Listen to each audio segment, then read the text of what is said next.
Hello guys, mapagpalang gabi. Ayan, we're back. Ayan, this is the new looks for today. Ayan, dahil too much stress in my life na talaga. So, I decided to cut my hair. Ayan, everybody will know. Ayan, who I am right now. Taray, joke lang. Ayan, by the way, ayan, for the video for today tayo ay dahil nagutom ako at para akong naglilihe. Naisipan kong kumain ng parang gusto ko ng ginataang manok. So, bumili lang ako ng ayan, syempre yung lang na manok, chicken. Ayan, at syempre, ayan lang, wala man akong lahok.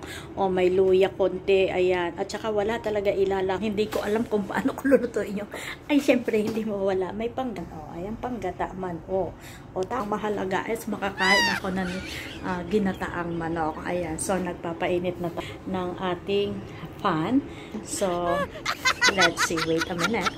Dahil nakalimutan kung paano nga ba ayan, kalimutan ko kung paano ginatang manok. Ay, ko na lang lahak. Wala man akong panlahok. O, ayan, sige, masama ko na lahat siya dyan, B. Ayan, hindi ko na alam kung paano magluto ba. Diyos ko, wala na akong kaalam sa buhay, eh. Kawawa naman ako. Paano na pag ako'y tumanda na. Nilayasan na ako ng mga kasama ko sa buhay ko. Oo, siyempre mga pamilya mo, mga anak mo. O, ayan, ano ba ang mangyayari sa aking life? Ayan, sige. Lagyan ko yan.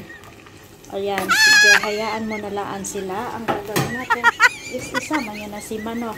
Ayan, sige, diba?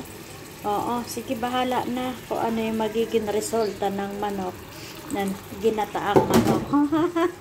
Ayan, sige. Tingnan ko yan, sinaing ko ba? Nakalimutan ko na ba? Ayan, sige. Ay, nako. Just the Lord. Ayan, sige. Ito naman, pababayaan lang natin to. Takpan lang natin to. Oo, sige. Panibagong ano yan. I don't know how to cook na actually. Ayan, lalagyan natin ng magic sarap. Ayan, yan na lang pasarapin natin sa magic sarap. Ayan, sige, black pepper. Tanong kung may black pepper. Ayan, nilagyan ko na ng gata, B. Ayan, sige, mga lalabs. Ayan, nilagyan ko na ng gata. Ayan, ano ba yun? Palaputin lang natin. Wala kasi man ako mailagay na gulay. Nakalimutan ko kasi wala mang malunggay dito. Ayan. Wala kasi ako, nag-utos lang kasi ako sa tindahan sa baba.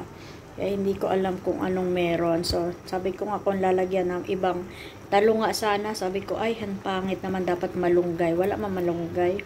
Ayan, okay na yan. Palaputin lang natin. Ayan, it's done. Akala ko marami pang sabaw. Ayan, naubusan man siya ng sabaw. Oh, ayan, thank you so much for watching. At least okay na yan. Wala man siyang gulay. Basta naluto natin. Ayan, so thank you so much for watching once again. Heto na naman po ito si Tita Robles Cute Vlog. Samahan nyo at sana thank you so much for your support. Hindi ko man kayo napapasalamatan araw-araw, pero deep in my heart, thank you so much po. Dahil kung wala kayo, wala man ako talaga. At hindi magiging continue ang ating YouTube channel. So, have a nice day. Happy blessed first day of the month of February tayo. So, love you guys. See you again.